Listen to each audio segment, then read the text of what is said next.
प्रसिद्धे चौविहाराणा फलम पत्ते वंदिता अनंते वोक्षमाराणा कमसो। जय बोलो पार्श्वनाथ भगवान की जय, महावीर भगवान की जय, शांतिनाथ भगवान की जय, आदिनाथ भगवान की जय, परम पूज्य आचार्य शिव कोटि महाराज की जय, आचार्य शांति सागर आदि सागर जी, महावीर के जी, विमल सागर संपत सागर जी, कुंतु सागर जी, कनक नंदी जी महाराज की जय, आचार्य श्री पद्मनंदी जी गुरुदेव की, जिनवाणी माता की जय, श्रीमद जैन धर्म की जय। शाश्वती विराजमान आचार्य गुण वात्सल्य मूर्ति श्री वैराग्य नंद जी गुरुदेव की जय। भगवान आपके श्री चरणों में हम सभी स्वाध्यायी बारंबार योग शुद्धि पूर्वक नमोस्तु करके आपसे विनती करते हैं। हमारा मोक्ष मार्ग उज्जवल हो, इसलिए हमें देशना दीजिए। नमोस्तु नमोस्तु नमोस्तु आचार्य। भगवती आराधना, पेज नंबर 220, गाथा नंबर 179, 179, यही है ना? हाँ जी, अभ्युदत्त विहार कैसा है ये कहते हैं, वहां से एक 179 से। क्योंकि इन्होंने बताया था कि स्मृति स्मृति के अंतिम समय में वीर पुरुषों के द्वारा आचरित अति कठिन आहार को त्याग देने का इच्छुक, मतलब उसके परिणाम परिणाम परिणाम इतने मैक्सिमम उत्कृष्टता को प्राप्त होते जाते हैं। और फिर सबसे कठिन चीज है आहार का त्याग,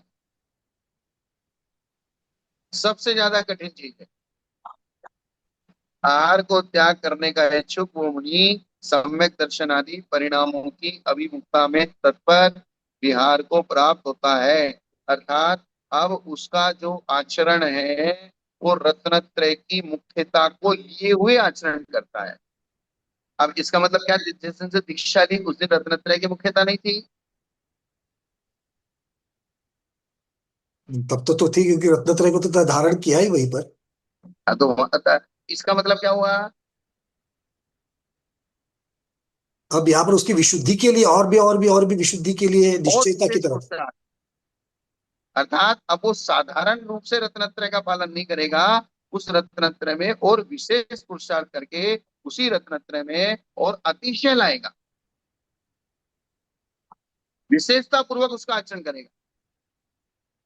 तो वो जो अभ्युदयत विहार है, आचरण है, वो कैसा है, ये बात बता रहे 179 में।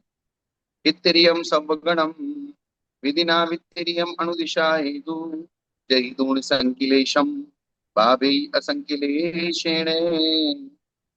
तत्काल गुरु के पश्चात जो संघ का पालन करता है उसे विधि पूर्वक समस्त संघ को सौंप कर, संक्लेश को छोड़कर असंक्लेश से आत्मा को भाता है। संघ का पालन करना भी एक संक्लेश है।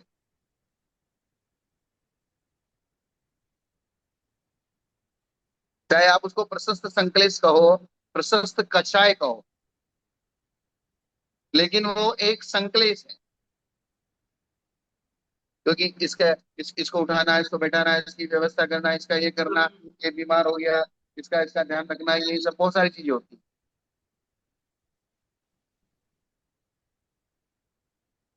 तो यहाँ क्या लिखा है? गुरु के पश्चात जो संघ का पालन करता है, अर्थात यहाँ ये बात चल रही है कि वो आचार्य जो संघ का मुखिया है, वो जब संलेखना करने के लिए तत्पर हो रहा है, उसने अपना लक्ष्य सिर्फ और सिर्फ रत्नत्रय ही बनाया है। संघ का गण पोषण की व्यवस्था वो छोड़ना चाहता है। अर्थात उसका जो गण पोषण काल था, उस काल को अब वो आत्म संस्कार काल में परिवर्तित कर रहा है। क्या मुझे गण का पोषण नहीं करते हुए आत्मा का संस्कार करना है और रत्नत्रय की मुख्यता रखनी है। पहले ये मुख्यता थी कि मुझे भी रत्नत्रय का पालन करना है और मेरे सामने वाले शिष्यों को भी रत्नत्रय का पालन करवाना है। करना और करवाना, अब सिर्फ करना है। आवाज आ रही है ना? जी भगवान। हाँ। विधि पूर्वक समस्त संघ को सौंप कर, किसको सौंप कर? जो गुरु के पश्चात संघ का पालन करेगा उसको सौंप कर। अर्थात वे जिसकी योग्यता को देखते हैं कि अभी संघ का पालन ये करेगा, अभी संघ का आचार्य ये रहेगा, संघ को सौंप दिया। यानी कि संक्लेश को छोड़ दिया, असंक्लेश को स्वीकार कर लिया। यहाँ कहने का मतलब क्या है, संघ का पालन करने का एक जो विकल्प था, उस विकल्प को वो छोड़ देगा। आत्मा को भाता है। सर्वगण से मतलब है मुनि हारिका श्रावक श्राविका तथा अन्य जनों का समूह। अनुदिशाए में अनु का अर्थ है पश्चात और दिशा का अर्थ है विधान। गुरु के पीछे जो चारित्र के क्रम का विधान करेगा उसे अनुदिश कहते हैं। उस साधु को क्या कहते हैं? अनुदिश। जो गुरु के पश्चात दिशा दिखाएगा। अनु का मतलब पश्चात होता है, अनु का मतलब पीछे होता है, अनु उपसर्ग होता है। जैसे अनु क्रमवारी क्या में, है? जो क्रमवारी में उसके बाद आने वाला। जैसे अनुशासन, शासन के जो पीछे होता है, शासन के अनुसार चलता है। अब गुरु के पश्चात, गुरु के पीछे जो अन्य संघ को दिशा देगा उसको अनुदिश कहेंगे। सल्लेखनाथ जी उसको सर्व संघ के मध्य में स्थापित करके स्वयं बाहर हो जाता है। सबके बीच में उसको बैठा दिया, भाई ये आज से तुम्हारा आचार्य है, यही तुमको शिक्षा दीक्षा देगा, यही प्रायश्चित देगा, यही तुम्हारे लिए प्रमाण है। अब मैं जाता हूँ। जैसे घर में आदमी अपने परिवार में सबसे बड़े बेटे को बाहर सौंप के, तुझे इस घर के परिवार की सारी देखभाल करनी है, मैं अब दीक्षा लेने के लिए जाता हूँ। अब यही प्रक्रिया संघ में, अब मुझे समाधि करनी है, मेरे आत्म कल्याण करना है, अब जो जिसको व्यवस्थाएं करनी है आप लोग जो है उसको मैंने सौंप दिया है, आप सब इसकी आज्ञा में रहिए। उस समय वो कहता है इसका रत्नत्रय निर्दोष है, अर्थात जिसको मैं स्थापित कर रहा हूँ इसकी मैंने परीक्षा कर ली है, इसका रत्नत्रय निर्दोष है, ये अपना और तुम्हारा भी संसार सागर से उद्धार करने में समर्थ है, और इसे मैंने आचार्य बनने की आज्ञा दी है। अतः इसके उपदेश के अनुसार आपको चलना चाहिए। संघ के भार से मुक्त होकर वह परोपकार करने का प्रयत्न रूप संकलेश छोड़ देता है। आगे ना बात। जी जी, संकलेश शब्द का अर्थ यहाँ पर हो गया। अर्थात परोपकार करना भी एक संकलेश है। आत्मा की उत्कृष्ट साधना में परोपकार को भी कोई स्थान नहीं, नहीं है। आत्मकल्याण जब हो रहा है तब परोपकार की भी चर्चा नहीं है वहां पर। जब उसको शुक्ल ध्यान में बैठना है, अपने आत्मा की साधना करनी है, तो परोपकार की भावना उसके लब्धि रूप में तो रहेगी, लेकिन कार्य रूप में नहीं रहेगी। क्या? जी, मतलब लब्धि रूप में उनके अंदर भावना है, पर अभी वो कार्य रूप वो सारा काम नहीं करेंगे, आत्मा का हाँ, कल्याण की तरफ ही चलेंगे। इसका मतलब ये है नहीं कि लब्धि रूप में भावनाएं इनकी परोपकार की खत्म हो जाएंगी। लब्धि रूप में वे सारी प्रशस्त भावनाएं रहेंगी, अपने उनके अंतरंग में रहेंगी, लेकिन प्रैक्टिकल में किसी भी लब्धि को परिणमन करने के लिए वैसा द्रव्य क्षेत्र काल चाहिए। जैसे विष्णु कुमार महामुनि के ऊपर सम्यक दर्शन के वात्सल्य अंग का अवसर पड़ा, तो उन्होंने उस वात्सल्य का प्रयोग कर लिया। तो अगर वो अवसर नहीं पड़ता तो क्या उनके अंदर वात्सल्य नहीं था? जी, एक व्यक्त हो गया, दूसरा लब्धि रूप अव्यक्त है।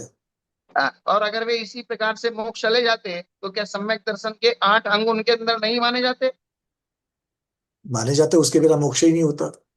हाँ। और उनको वात्सल्य अंग में प्रसिद्ध हुए तो क्या बाकी के 7 अंग उनके अंदर नहीं थे?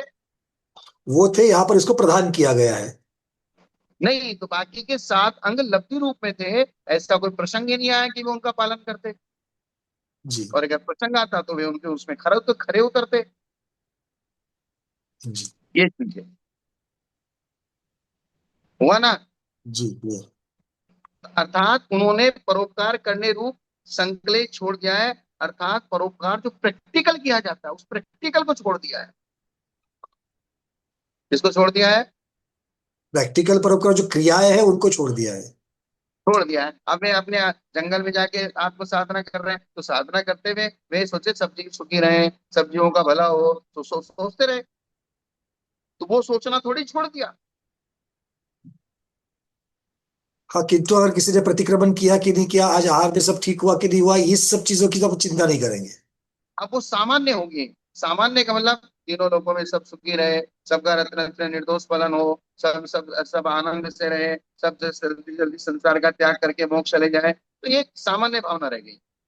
संघ में थे तब तो पर्टिकुलर लक्ष्य करके उनकी भावना थी कि आज तुमने समय नहीं की, आज तुमने ऐसा नहीं किया, आज तुमको ऐसा करना चाहिए, तुम्हारी तबीयत खराब है तुमको ये औषध लेना चाहिए, वो एक पर्टिकुलर था। अब वो पर्टिकुलर से हटके एक सामान्य में आ गए। माने गण पोषण काल की जो जवाबदारी है, हाँ उस जवाबदारी से बाहर आने के बाद ये सारी प्रवृत्तियां उनमें विकल्प का कारण नहीं बनती। जैसे राष्ट्रपति है तब तक जो कि पूरे देश का स्वास्थ्य है, लेकिन राष्ट्रपति पद से निवृत्त होने के बाद उनके ऊपर वो जवाबदारी मुक्त होते हैं। लेकिन आप भी तो पूरे देश का सोच रहे हैं, बस आपकी तरह हैं हो जाएंगे फिर। मैं भी सोच रहा हूँ कि देश से राष्ट्र से पूरा सर आ गया, करो तू शांति, भगवान जिनेन्द्र है। ये तो शुभ राखी अवस्था में होता है, भावनात्मक होता है, क्रियात्मक नहीं होता। हाँ, क्रियात्मक तो, होता तो ये युद्ध भूमि पर जाकर जो क्या है युद्ध करते, ऐसा नहीं होता है। तो क्रियात्मक अगर हमारे अंदर क्रियात्मक होगा तो राष्ट्रपति के अंदर ही होगा, प्रधानमंत्री को होगा। हम लोगों को तो सिर्फ भावात्मक होगा, भाई देश और राष्ट्र और राजा सुरक्षित रहने चाहिए। जी। सुरक्षित रहेंगे तो ऐसे ही वो साधु आचार्य है, भले ही जंगल में अकेला चला गया तपस्या करने के लिए, तो वो एक भावनात्मक रूप से कभी चिंतन आ जाएगा तो वैसा भी चिंतन कर लेगा कि नहीं भाई सब सुखी रहने चाहिए। लेकिन एक संघ में रह के, जैसे मैं अभी प्रैक्टिकल संघ में रह रहा हूं, तो मुझे एक सामान्य रूप से विचार करने से काम नहीं चलेगा। मुझे ये सोचना ही पड़ेगा, तुमको ये करना है, तुमको ये करना है, तुमको ये करना है, तुमको ऐसा नहीं करना है, तुमको ऐसा नहीं करना है। तो ये जो विकल्प वाली बात है, इस विकल्प को जो उन्होंने संकलेश कहा है, वो वाला संकलेश उन्होंने छोड़ दिया। अर्थात परोपकार करना छोड़ देते हैं, जिसमें संकलेश नहीं है। ऐसे असंकलेश अर्थात शुभ परिणाम से आत्मा की भावना भरते हैं। तो परोपकार करना छोड़ दिया, लेकिन शुभ भावनाओं को छोड़ा क्या?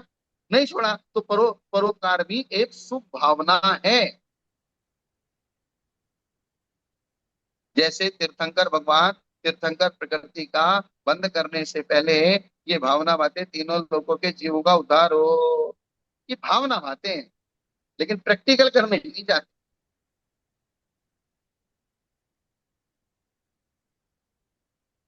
और कहीं कहीं भावना का अर्थ सिर्फ भावना नहीं है, भावना का अर्थ प्रैक्टिकल भी है। क्या? क्रिया रूप। हाँ, ये मत समझना भावना का अर्थ सिर्फ भावना रूप ही है। कहीं कहीं भावना का अर्थ सिर्फ भावना रूप है, क्रिया रूप नहीं है। और कहीं भावना का अर्थ भावना रूप नहीं, सिर्फ क्रिया रूप है। मार्ग प्रभावना भावना में तो क्रियाएं तो दिखती ही दिखती है। हाँ, क्योंकि मार्ग प्रभावना भावना कैसे भाई भाने के लिए कहा है। जैसे मान लीजिए कि कोई पूजा विधान करके जिन धर्म की प्रभावना कर रहा है, कोई स्वयं पढ़ करके दूसरों को पढ़ा रहा है, वो भी तो जिन धर्म की प्रभावना मार्ग प्रभावना भावना कही है। 10 भाव भेद जो कर दिए, तो उसमें तो क्रियाएं प्रधान हो गई मार्ग प्रभावना भावना में। मार्ग प्रभावना नहीं, 16 की 16 भावनाओं में, जी, विनय में भी हो जाएगा। विनय संपन्नता में जो उपचार सब है में। उसको क्रिया है ही है। वहां उनको भावना कहा है, लेकिन वे भावनाएं क्रिया रूप हैं। जी। जैसे आपके 5 व्रतों की 25 भावनाएं हैं साधुओं की, वे 5 व्रतों की 25 भावनाएं भावना रूपी है और क्रिया रूपी है, अर्थात वैसा नहीं करना है तो ही तुम्हारा व्रत का पालन होगा।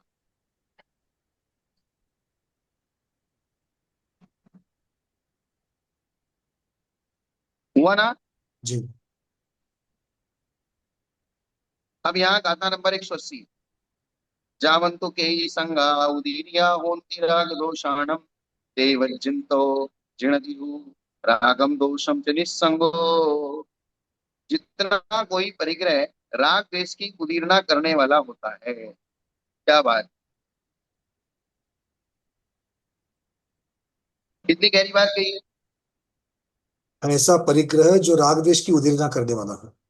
हाँ, जितना कोई भी परिग्रह है राग द्वेष की अगर उदीर्णा करने वाला है, अर्थात परिग्रह के निमित्त से राग द्वेष की उदय नहीं होता, उदीर्णा होती है। एक राग द्वेष का उदय होना और एक राग द्वेष की उदीर्णा होगी। कोई कोई सामान आपके पास है, कोई परिग्रह आपके पास है, उसके निमित्त से आप लड़ जाओगे।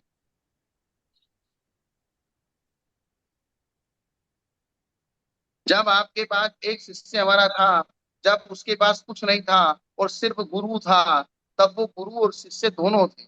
जब शिष्य का शिष्य बनने लगता है तो वो शिष्य भी गुरु से लड़ जाता अपने शिष्य के लिए। समझ रहे ना बात को? जी, दृष्टांत दीजिए थोड़ा सा इसको क्लियर होने के लिए। है थोड़ा सा कहते दृष्टांत। जैसे बच्चे की जब तक घर में शादी नहीं होती, उसकी पत्नी नहीं आती और उसके खुद के बच्चे पैदा नहीं होते, तब तक वो पूरा माँ बाप का होता है। जी। किसका होता है? माँ बाप के माँ बाप के प्रति जो उसके जिस प्रकार का लगाव होता है वो बाद में उसका आगे जो परिवार बढ़ता है तब ऐसा नहीं रहता। हाँ, जैसे ही शादी हुई, पत्नी आई, पत्नी एक परिग्रह हो गया। अब उसका वो आधा आधा हो गया, 50-50 हो गया, क्योंकि पत्नी को भी टाइम देना है। अब पत्नी के बाद फिर उसके बच्चे पैदा हो गए। तब वो जैसे जैसे खुद अपने परिग्रह में बढ़ता जाएगा, वैसे वैसे उसका गुरु अपने माँ बाप के प्रति दूरी बढ़ती जाएगी। और फिर अगर उनको कोई तकलीफ होगी, जो उसका पर्सनल परिग्रह है, जो उसका, क्योंकि पत्नी उसकी पर्सनल परिग्रह है, बच्चे उसके पर्सनल परिग्रह है, तो उनके निमित्त से वो माँ बाप से भी राग द्वेष को प्राप्त हो जाएगा। जी जी, क्लियर क्लियर। आगे ना बात समझ में? जी आगे तभी तो स्वामी जी मुहावरा निकला है ना, जोरू का गुलाम हो गया शादी के बाद। अब स्वामी जी, आपने संघों में देखा होगा, आप जब संघ में आए थे शुरू में और आप अकेले थे और आपका कोई शिष्य नहीं था, चाहे वो श्रावक के रूप में था, चाहे वो संघ में आपने किसी ब्रह्मचारी को बनाया है, तब तक आपकी गुरु के प्रति जो लगाव था, जब आपका एक अपना पर्सनल शिष्य हो जाता है, आपका जब अपना एक आदमी श्रावक तैयार हो जाता है, तो फिर अगर उसको कोई ठेस लगती है तो आप फिर गुरु से भी एक बार का राग द्वेष कर लेते हैं। हो जाता है। रुट जाएंगे। हाँ बराबर। प्रैक्टिकल होता है कि नहीं ऐसा? जी होता है। ये चीज कहना चाह रहा हूँ। अगर मेरे पास कुछ भी, इसलिए कहा है कि आप बिल्कुल परिग्रह से रहित रहो। जहां परिग्रह होगा वहां राग द्वेष होंगे। और ऐसा हमने बहुत प्रैक्टिकल में समझ इन चीजों को देखा है और समझा है। यानी कि हमने, माँ बाप ने जिंदगी भर जो उपकार किया है, वो एक सेकंड में भूल जाता है जब उसका खुद का बेटा होता है। जब खुद का बेटा पैदा होता है, उससे ज्यादा प्यार हो जाता है, क्योंकि वो खुद का है। तो जितना कोई परिग्रह राग देश की उदीर्णा करने वाला है, उसे छोड़ता है। निस्संग होकर राग देश को निश्चय से जीतता है।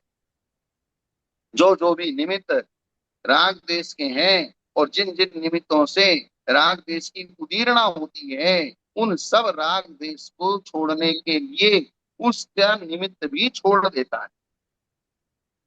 इस पर विजय ने टीका नहीं है और आशा दर्ज ने भी टीका नहीं की, किंतु इतना लिखा कि टीकाकार इस गाथा को नहीं मानता। ठीक है, कोई बात नहीं। अब छोड़ने होंगे, संकलेश भावना के भेद कहते हैं। लेकिन संकलेश गाथा ही भावनाएं पर्याप्त। है। गाथा ही पर्याप्त हो गई ना, गाथा से पूरा विषय अर्थ स्पष्ट हाँ, हो गया। जावंतु के संगा उदीरिया होन्ति राग दोषानम। ते वंचितो जिणति हु राग दोषम ते निस्संगो। अब इससे बस ज्यादा टीका क्या लिखेंगे। वही चीज। त्यक्तव्ये संकलेश भावना कल्पस्याख्यानाया चष्टे। त्यागने योग्य जो संकलेश भावनाएं हैं, उनका व्याख्यान किया है। साधुओं को विशेष रूप से त्यागने। कंदप देवक्षिद्विष अभियोगा आसुरीय सम्मोहा ऐसाउ संकलिठा पंचविया भावना भणिदा। ये बहुत महत्वपूर्ण गाथा है। साधुओं को इस प्रकार के भावों से निरंतर बचना चाहिए। कंदर्प भावना, कंदर्प देवगति, जो कंदर्प भावना यहाँ होती है, सेम वैसी भावना वाला देव पैदा होता है। इसलिए कंदर्प भावना और कंदर्प देवगति, किल्बिष भावना किल्बिष देवगति। अभियोग्य भावना अभियोग्य देवगति, असुर भावना असुर देवगति, सम्मोह भावना सम्मोह देवगति। इनके कारणभूत जो आत्मा के परिणाम होते हैं निश्चय से 5 प्रकार की संक्लिष्ट भावना कही गई। यानी कि परोपकार संबंधी उपकार भावना को भी छोड़ दिया तो इन संक्लिष्ट भावनाओं को लेके कहां जाएगा? जो कि परोपकारता भी किसे कहता है ना, तो इसने दूसरे का परोपकार करना भी बंद कर दिया, त्याग कर दिया। तो इन भावनाओं की तो कोई दूर दूर तक भी नहीं होनी चाहिए। कभी कभी ऐसा होता है कि ये भावनाएं हो जाती हैं लेकिन हमको पता नहीं है कि ये भावनाएं खराब है। कुछ परिणाम इस प्रकार के होते हैं कि जिनको हम ये नहीं जानते कि हमें ये परिणाम करने चाहिए या नहीं करने चाहिए। गति कर्म के 4 भेद, नर गति, तीन गति, मनुष्य गति, देवगति। इनमें देवगति के असुर देवगति, नाग देवगति आदि के विस्तार से अनेक गति। कंदर्प देवगति, किल्बिष देवगति, अभियोग्य देवगति, असुर देवगति, सम्मोह देवगति। ये कारणभूत जो आत्म परिणाम है, जैसा आत्म परिणाम आप यहाँ करेंगे उसी प्रकार की गति में जाएंगे। उस गति के नाम से कहा है। यहाँ कारण में कार्य का उपचार किया है। जैसे अन्न ही प्राण, यहाँ प्राण के कारण अन्न में प्राण का उपचार किया है। उन्हीं परिणामों का कार्य जो कंदर्प आदि गति, उसी कंदर्प शब्द से कंदर्प भावना, किल्बिष भावना, अभियोग्य भावना, असुर भावना, सम्मोह भावना, ये 5 प्रकार की भावनाएं सर्वज्ञ भगवान ने कही है। तो अब इनका कथन करते हैं कि ये 5 भावनाएं, इनका फल क्या है। फल का मतलब ये भावनाओं का परिणमन कैसा है, अर्थात ये भावनाएं कैसी होती हैं। 182 कंदप कुप्पु आइए चल सीलो निच हासन को कहोए विभाविन तो ये परम कंदपम भावनम गुणई।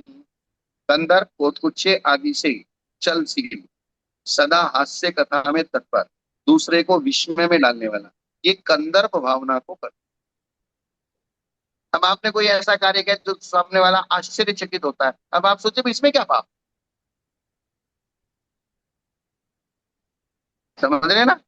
किसी को विस्मित करना ये भी तो दोष में ही आएगा, क्योंकि विस्मय स्वयं दोष में है तो दूसरे को दोष लगाना दोषी हो गया।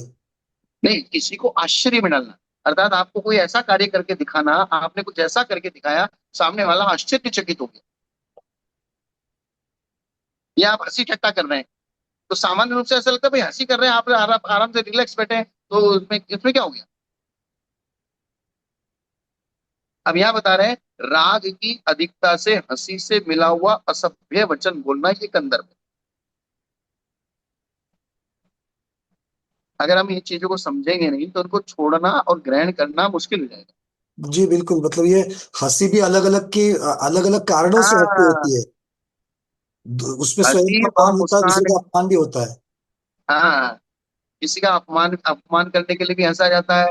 और आपके अंदर जो एक काम चेष्टा है, राग चेष्टा, और राग चेष्टा के साथ कौन सा राग? काम वाला राग। हम्म। काम चेष्टा वाला राग जो होता है उसके कारण से जो आप एक असभ्य हंसते हैं और असभ्य वचन बोलते हैं, जो सामने वाला समझ जाता है। जैसे आपने सोखा देखा होगा ना, आजकल बच्चों को समझाया जाता है, छोटी छोटी लड़कियों को, कि बोले बेटा गुड टच बैड टच, ये बिल्कुल बिल्कुल। समझ रहे? जी जी बिल्कुल। स्कूलों में और घर में उनके माँ बाप उस छोटे से बच्चे को, 3 साल की बच्ची को भी ये समझाएगा, कोई भी अनजान व्यक्ति अगर आपको स्पर्श करता है, आपको छूता है, तो उसको छूने का तरीका क्या है, आपके इस बॉडी पार्ट को छू रहा है तो इसका मतलब आपको वो बैड टच कर रहा है, उसकी भावना गलत है। बच्चा तो ये समझे भाई, बड़ा आदमी क्या क्या सोचता है, ये बच्चे को क्या पता क्या है मैं क्या कर रहा हूँ।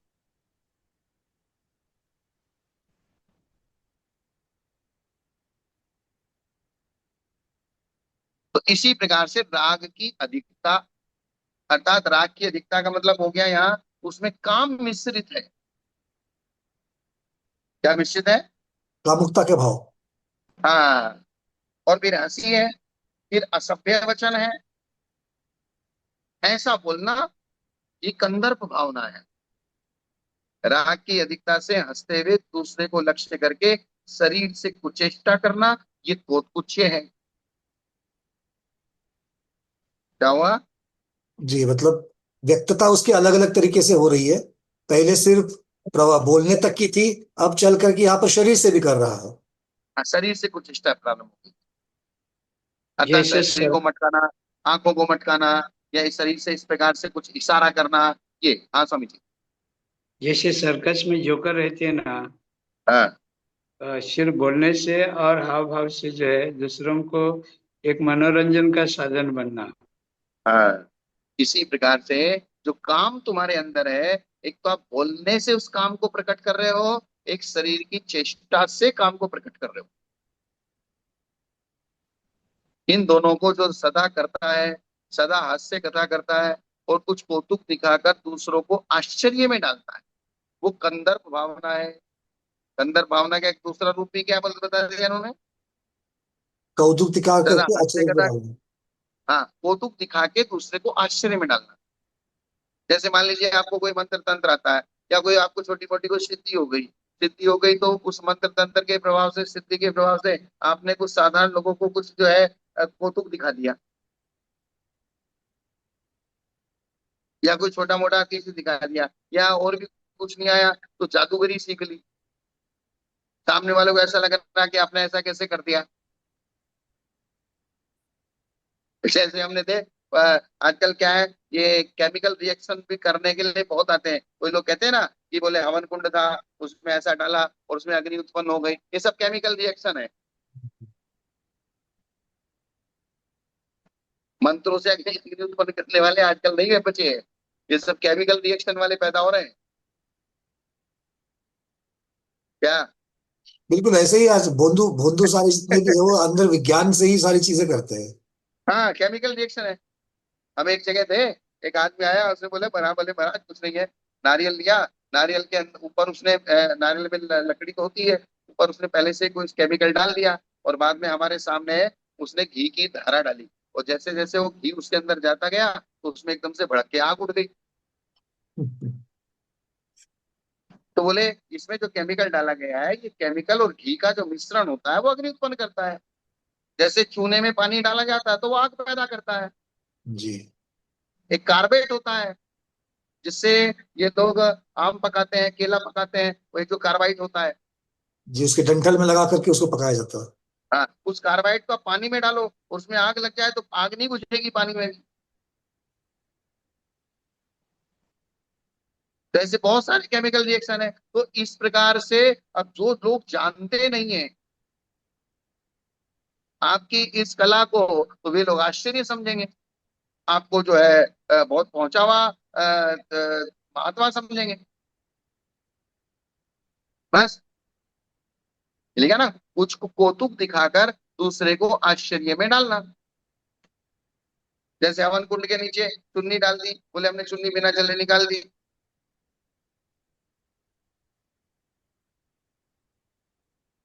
हम यहाँ किसी की क्रिटिसाइज नहीं कर रहे, हम तो एक साइंस बता रहे हैं। ये बहुत तो पकड़े भी गए हैं जो कैमरा के वीडियो कैमरा में जो स्लो मोशन किया गया और बड़े बड़े लोग पकड़े गए इसमें। हाँ, इसमें है क्या? कुर्ते की वाही में से कुछ निकाल करके वो हाथ में दे दिया, घड़ी निकाल के दे दी, चेन निकाल करके दे दी, सारी चीजें हैं उसमें। हाँ, तो वो सब चीजें, कुछ तो हाथ की सफाई होती है, कुछ जो है जादूगरी होती है, जैसे जादूगर अपना तमाशा दिखाते हैं। उनके भी अपने इक्विपमेंट्स होते हैं, उसी के द्वारा दिखाते हैं। हाँ, उसी की तरह दिखाते हैं। बाकी दूसरे के, और सारे काम पर्दा डाल के ही क्यों करते हैं, बिना पर्दे के करो ना। उनके इक्विपमेंट उनके हाथ में नहीं देंगे तो नहीं बोला, जैसे गुलाब का फूल है, गुलाब के फूल का फुलदानी बना देता है, कुछ भी बनती है वो। तो उन्हीं के कागज का बनाएंगे, तुम्हारा कागज लेके नहीं बनाएंगे। हाँ है? हाँ। तो कौतुक दिखाते हैं, कौतुक दिखा के कौतुक है, और दूसरे को आश्चर्य में डालना है, ये सब कंदर भावना है। कंदर भावना क्या है? ये सब झूठी भावना है। सामने वाले को आप फंसा रहे हो, मायाचारी कर रहे हो उसके साथ। ठगी है ये, ठगी। ठग है ये, ठग विद्या है। ऐसा हो नहीं रहा है लेकिन आप ऐसा दिखा रहे हो। हवन कुंड के नीचे चुन्नी रखी, चुन्नी के ऊपर आप गीली करके रेत जमा दो, बहुत गीली करके, तो 6 इंची, 8 इंची, 9 इंची, 1 फुट तक की, उसके ऊपर फिर अग्नि जलाओ, तो उसको चुन्नी को क्या होने वाला जी, और बाद में उसी को निकाल करके दिखा दो। पांच उसी को हाथ डाल के निकाल के दिया, चुन्नी निकल गई। ये सब चीजें साधुओं के योग्य नहीं है कुछ भी। साधु क्या है? दुनिया को तमाशा, दुनिया को नाटक या नट थोड़ा ही है साधु। हाँ, ये महत्वपूर्ण बात है यहाँ पर। है ये महत्वपूर्ण बात है यहाँ पर। मतलब कोई जो साधु नट है क्या? स्वाध्याय करने वाले ने यहाँ पर विवक्षा समझनी है कि किसकी बात चल रही है। है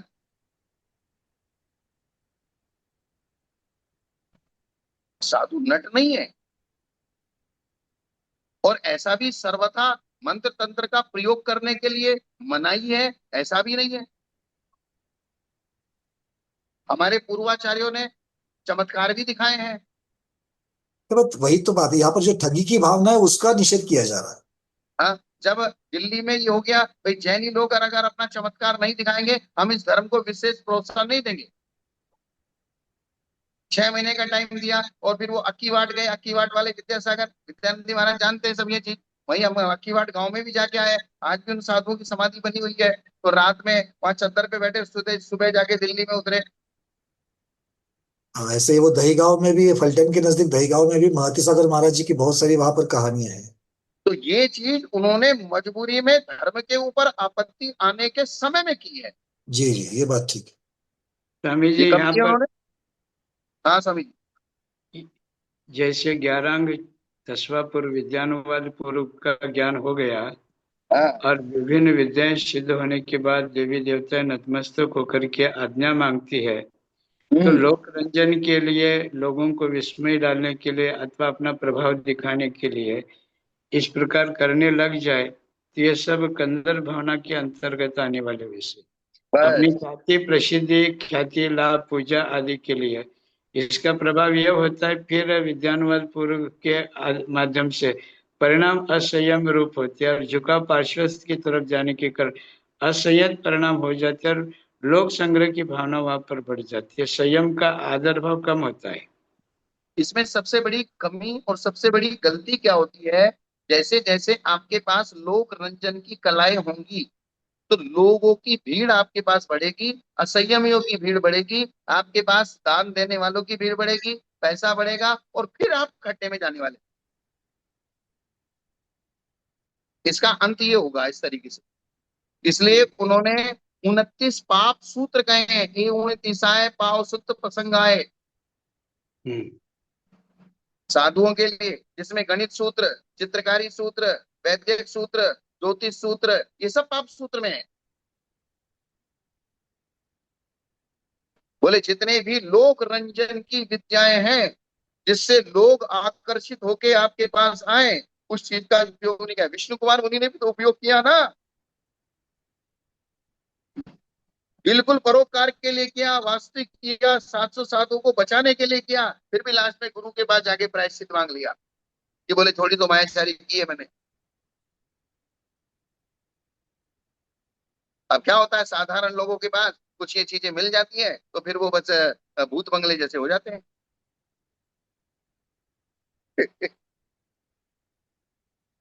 आप कल्पना करो कि अगर साधारण लोगों को अदृश्य होने की शक्ति मिल जाए तो फिर वो क्या क्या करेंगे। मुझे सोच करके 1 घंटे का चिंतन आराम से सामायिक हो जाएगी। ये विषय को सोचने में 1 घंटे की सामायिक कर लेंगे। क्या हाँ। क्या क्या क्या क्या कर लूंगा, ये इसको सोचने में 1 घंटा लगाएंगे। इतनी सारी चीजें सोचेंगे। आप कल्पना करो कि आपके सामने कोई देवी देवता आके खड़ा होकर आज्ञा मांगने लगे, तो क्या उसे खाली लौटा दोगे आप? वो देवी देवता आके खड़ा है कि बोले आज्ञा कीजिए, आप क्या करना है। वही तो तो असली सारी, परीक्षा है। वही सारी स्मृतियों को संग्रह कर करके पूरी लिस्ट बना लेंगे।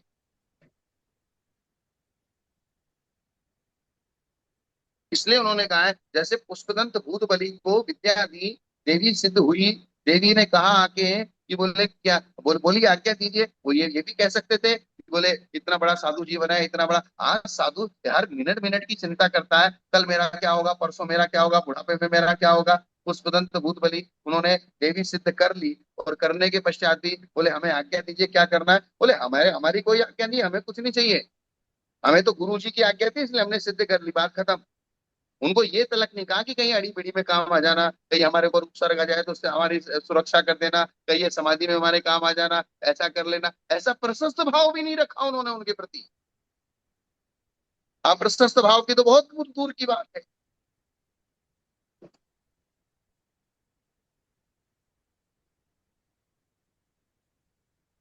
मतलब ऐसा प्रशस्त भाव भी नहीं रखा पुष्पदंत भूतबली ने कि बोले आप हमारी समाधि में काम आ जाना, आप हमारे जो है बिहार में काम आ जाना, आप हमारे जो है अभी शास्त्र लिखेंगे कहीं दिक्कत हो तो आप हमारे उपसर्ग हो तो उसमें काम आ जाना। आ सकते थे, वो कह सकते थे, उनको रोक के रख सकते थे। अगर उन्होंने उनको संकेत दे दिया होता, रोक के रख दिया था, फिर उनका परिक्रम भी करना पड़ता उनको। क्या करना पड़ता? उसका परिकर। है उसका उनके। परिक्रम क्या है? अर्थात वो विद्या जब तक आपके पास रहेगी तो उसको संभालने के लिए जो उसके योग्य कार्य है वो भी आपको करना पड़ेगा। उपचार विनय। हाँ, जो चक्रवर्ती के यहाँ घर में चक्र रत्न पैदा होता है या जितने भी देवी देवता सिद्ध होते हैं तो उनका परिचार करने के लिए चक्रवर्ती के पास पुरोहित नाम का रत्न होता है, जो उन सारी विद्याओं को और उनको यथा योग्य मान सम्मान करना, यथा योग्य टाइम पे उनकी पूजा पाठ करना, वो सब करता है।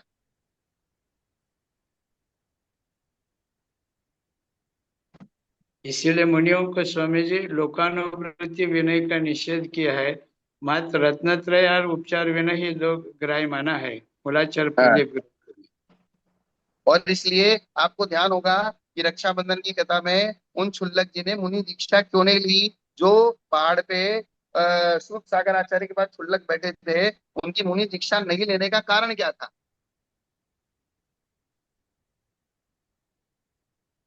जो विष्णु कुमार मुनि के पास गए थे समाचार देने के लिए, वो विद्या का त्याग नहीं कर पाते थे ना, इसीलिए।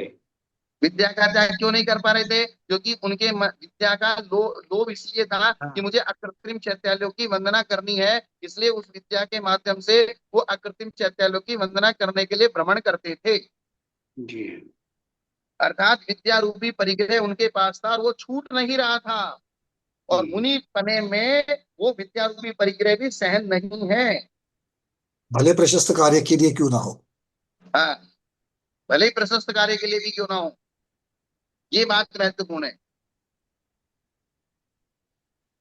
और जबकि विद्या किसी को दिखाई नहीं देती कि इन मुनि के पास विद्या है, या विद्या से या वो उड़ के चले जाते हैं, ये किसी को पता चलता क्या? गाड़ी घोड़े तो पता चलते हैं, फिर विद्या नहीं पता चलती।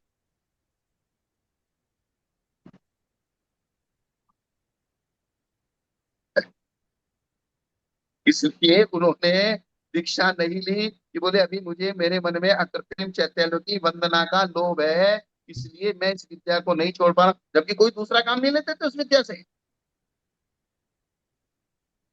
इसलिए वो क्षुल्लक बने। इसलिए सोचने जाओ तो सोचते ही रहो, और नहीं सोचो तो जो चल रहा है ठीक है।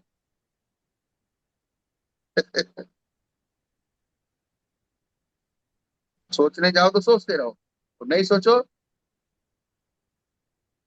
जो जो चल रहा है बढ़िया। जब बारीक बारीक अपन चर्चाएं देखते हैं ना, जब ये कहा है मृदुमती नाम का एक मुनिराज थे, और सिर्फ उन्होंने ये नहीं बताया कि मैं वो मुनिराज नहीं हूँ तो 4 महीने तपस्या करके चले, इतनी सी बात थी। हाथी बनना पड़ा उसके लिए। हाँ, अब ये सोचे हैं कि आज हम समाज में रहने वाले साधु संत लोग किन किन बातों के लिए किस किस प्रकार से कहाँ कहाँ की किस किस प्रकार से मायाचारी कर जाते हैं, हमको ही पता नहीं चलता। साधु का तो पता नहीं कि तो श्रावक तो जगह जगह स्थान स्थान पर हम लोग मायाचारी कर रहे हैं। फिर वो वृत्ति क्यों ना हो, फिर वो सम्यक दृष्टि क्यों ना हो। झूठ को तो हम लोग पाप गिनना बंद कर दिए हैं। इतना धड़ल्ले से झूठ बोल रहे हैं। इसलिए ये जो कौतुक दिखाने का, आश्चर्य में दूसरे को डालने, और आजकल एक सिस्टम और चल गया कि कुछ विद्वान लोग या व्रती लोग या महाव्रती लोग इस प्रकार का ज्ञान का प्रचार करना चाहते हैं कि हम इसमें कुछ नया पैदा करें जिससे लोग ज्यादा आकर्षित बिल्कुल बिल्कुल, ये बात पक्की है। मतलब ये कुछ अलग से करके फिर एकदम से हाईलाइट हो जाना, और फिर लोगों का, पर उससे पूरी समाज भ्रमित हो रही है और कुछ नहीं है। हो। हाँ, और देखो, आदिनाथ जी ने जो उपदेश द्वादशांग का दिया, तो अजित नाथ जी ने कुछ नया करने का नहीं सोचा, या शंभुनाथ जी ने कुछ नया कर दिया, अभिनंदन नाथ जी ने कुछ नया कर दिया। जितने तीर्थंकर थे, जो पिछले वालों ने किया वही उन्होंने किया, नया किसी ने कुछ नहीं किया, क्योंकि श्रुत अनादि निधन है। किसी के भी दिमाग में ये बात है हम कुछ नए तरीके से इसको पेश करें, किसी ने नए तरीके से, आज हर साधु नए तरीके से पेश करने के चक्कर में, त्यागी व्रती महाव्रती विद्वान नए तरीके से समाज को टैकल करने के चक्कर में आगम को तोड़ मरोड़ दे।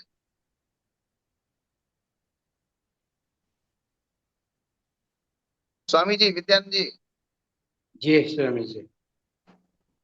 हम कुछ ज्यादा तो नहीं बोल रहे हैं? नहीं नहीं, ठीक है, आगे बढ़िए ना। नहीं भगवान, आगे बढ़े। ये जो मंच है ना यहाँ का, ये मंच हम लोग सारे पॉजिटिव लेने वाले हैं यहाँ पर। क्योंकि हाँ, आप अगर साधु की भी बात करते हैं तो हम लोग बात इसी तरीके से लेते हैं कि हमें आगे जा करके साधु बनना है तो हमें क्या करना है क्या नहीं करना है, किस चीज से बचना है, ये है।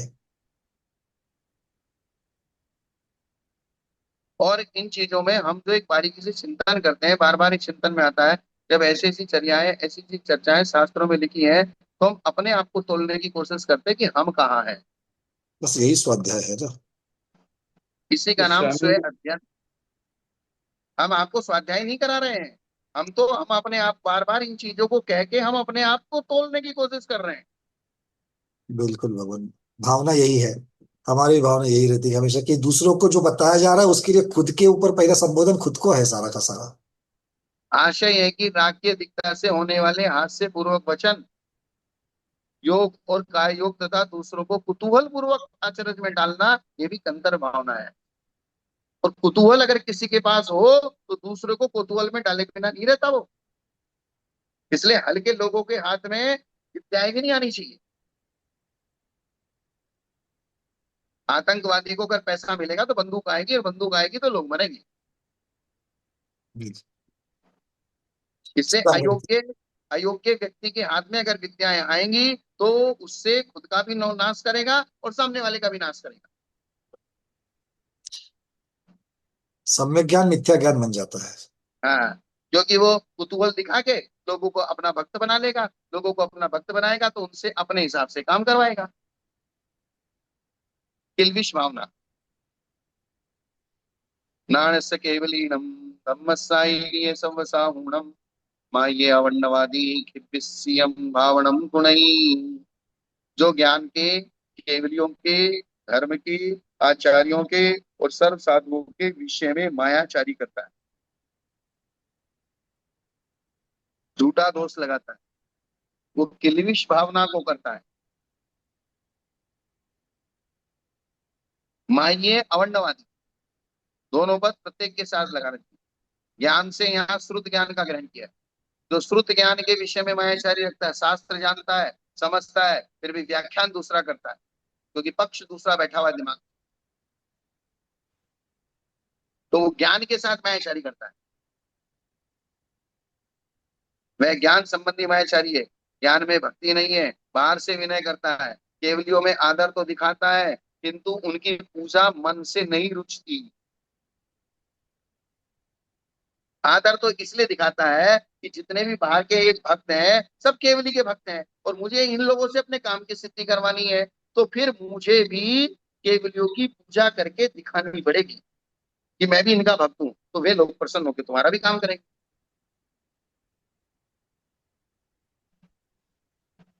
वह केवलियों के संबंध में मायाचारी है।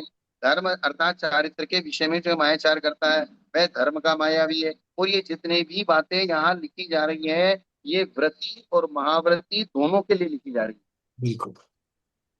चाहे वो गृहस्थ व्रती हो, दो एक प्रतिमा से लेके 11 प्रतिमा तक का, और चाहे वो कोई महाव्रती हो। अनुवृत्ति होने से ऐसी छूट नहीं मिलने वाली कि जो मन चाहे कर लो। हाँ। तो ये इसका मतलब ये ना समझे यहाँ सुनने वाले स्वाध्यायी, ये सिर्फ और सिर्फ महाराजों के लिए है, वही जाने कि व्रती अनुव्रती महाव्रती सबके लिए है। और यहाँ तक कि सम्यक दृष्टि भी चौथे गुणस्थान वाला है, वो भी बचे।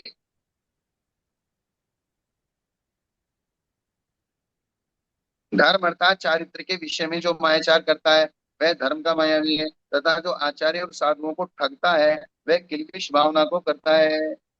इसका मतलब बहुत क्लेशी व्यक्ति है जो धर्म को और साधुओं को ही ठगने में लगा है। अब आगे अभियोग के भावना को कहते हैं। मंताभियोग को दुख भूतियम पौंजदे जो इट्टी रसाद हेतुम अभियोगम भावनम गुणई।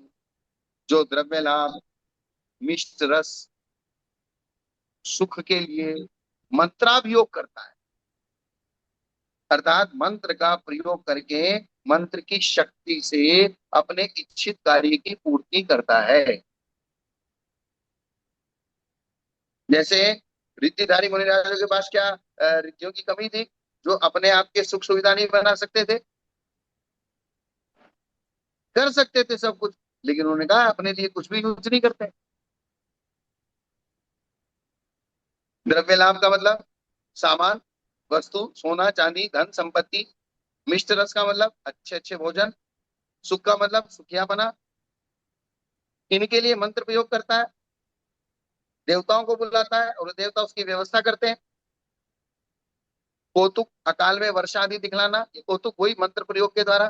देखो बरसात करके दिखाता हूँ, अरे यार महाराज में तो वाकई चमत्कार है। तो लोगों को चमत्कार से आकर्षित, मनोरंजित करके फिर उनसे अपने कार्य की सिद्धि कराना। बच्चों की रक्षा के लिए बबूत देना आदि करता है। आयुर्वेद बताता है, वैद्यक शास्त्र बताता है, वह अभियोग्य भावना करता है। और हमारे देश की जो लेडीज है ना, वो लेडीज बेचारी बहुत भावुक होती है। आदमी तो फिर भी चालाक होता है, समझदार होता है, वो ऐसे साधुओं के चक्कर में नहीं आता। और औरत को धमकाता है घर में आके, तू पागल है क्या? नहीं नहीं, वो तो बहुत पहुंचे साधु है, पहुंचे महाराज है, ऐसा नहीं है वैसा नहीं है वैसा नहीं। बोले तू करती रहते रहे, तेरे को अभी अकल नहीं है। आदमी यही कहता है। भगवान, मैं अपने स्वाध्यायों को यहाँ पर थोड़ा सा सावधान करना चाहूंगा। ये यहाँ जो लिखा है कि मंत्र अभियोग आदि जो चीजें हैं, उसके पहले जो शब्द लिखे हैं वो महत्वपूर्ण है। द्रव्य लाभ के लिए, मिष्ट रास और सुख के लिए जो मंत्र का आदि का मंत्र तंत्र का उपयोग करते हैं, ऐसे साधुओं की चर्चा चल रही है। यहाँ पर जीवों के कल्याण करने के लिए तीर्थंकर भगवंतों के मंत्र आदि, जाप्य आदि देने वाले साधुओं की चर्चा नहीं है। ये तो आज एक नया जो शब्द प्रयोग हो रहा है ना, वो मंत्र तंत्र वाले महाराज जी, मंत्र तंत्र। अरे मंत्र तंत्र वाले मांत्रिक तांत्रिक होते हैं, महाराज जी नहीं होते।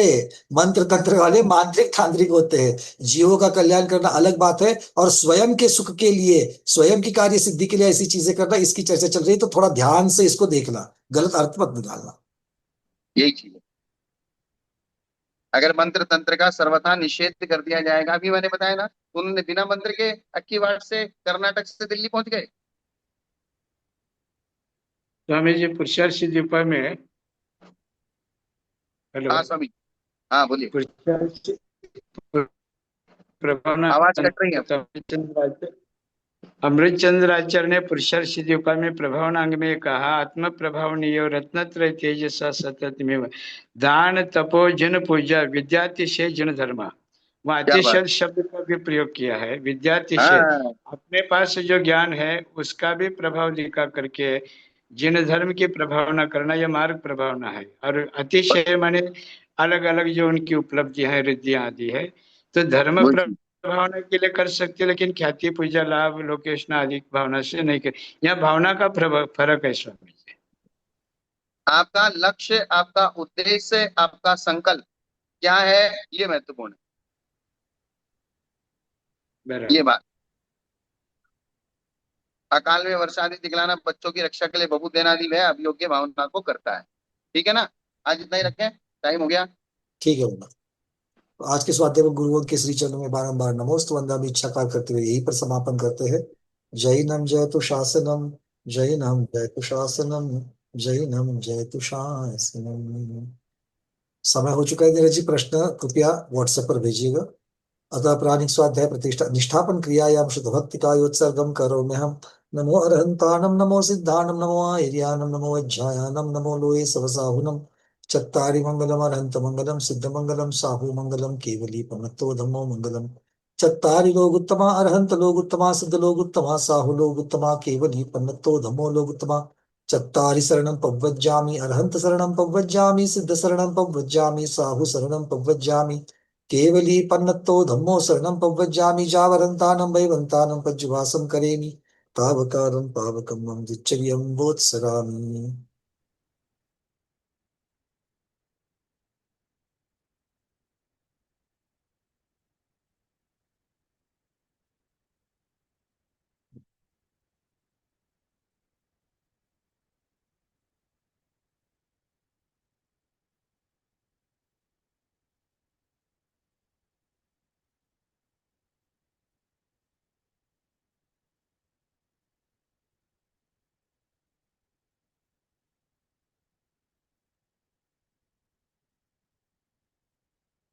तो स्वामी हम जिनवरे तेरे केवली अनंत जने नरपवर लोयमये वीर्यमले महपन्ने लोय सुज्जोय धम्मं तीर्थंकरे जिने वंदे अरहन्ते कीर्तिसे चौविसं चैव केवलिनो श्रुतमपि जिन्वर्वीतं गणदर्चितं द्वैनैकवेदस्थम् अङ्गाङ्गभयभावितमनन्तविषयं नमस्यामि इच्छामि भन्ते सुधवत्ति कौसगुको तस्सालोचेउ अङ्गो वङ्गपैन्ये पावडे पर्यम सुत्तपडमाणि ओ गपुवग्गै चूलिया चैव सुत्तथै त्विधम्मकाय्यम् नित्यकालम अंचेमी पूजेमी वंदामी नमनसामी दुःखकौ बोहिलाऊ सुगैगमनम समाहि मरणम जिनगुण संपत्ति हो भूमज्जम।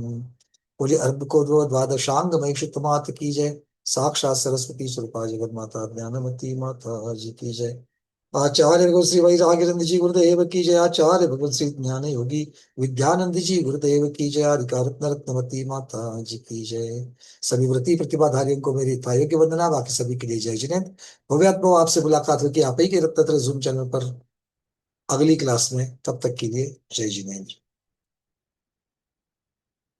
आगे की क्लास की सूचना ग्रुप के ऊपर आ जाएगी और ग्रुप के ऊपर सूचना देख करके अगली क्लास को अटेंड करना है।